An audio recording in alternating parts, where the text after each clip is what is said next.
As soon as we knew we were going to have a garden at the Hepworth, of course we thought about how we can bring sculpture into the garden.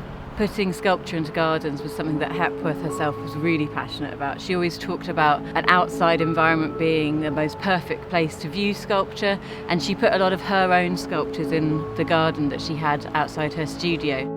We have a really beautiful Hepworth in the Wakefield Council collection, Ascending Form Gloria from 1958. She talked about sculpture as being an act of praise, and so this is something that can be seen in that way. Another modern sculpture that we have is Lynn Chadwicks' Dancing Figures, also from the late 50s, which we wanted to then pair alongside two works by contemporary artists. Something that we're really proud of here at the Hepworth is encouraging that conversation between the art of the past and the art of the present.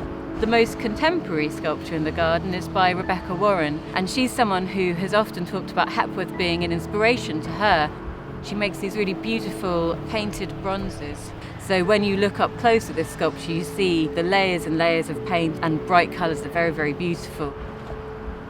We have Michael Craig Martin's Pitchfork Yellow from 2013.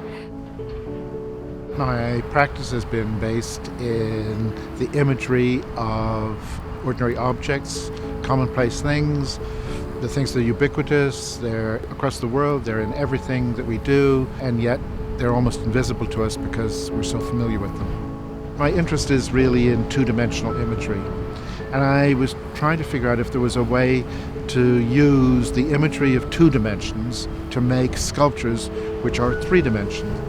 So when you see the pitchfork here, if you look at it from the side, it's just a single line an inch wide, and from the front, it's clearly a pitchfork.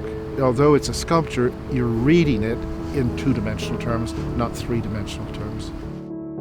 As the seasons change, we'll see these sculptures in completely different ways as their surrounding plants kind of grow and fall away and change colour. So it's a very dynamic environment for viewing artwork.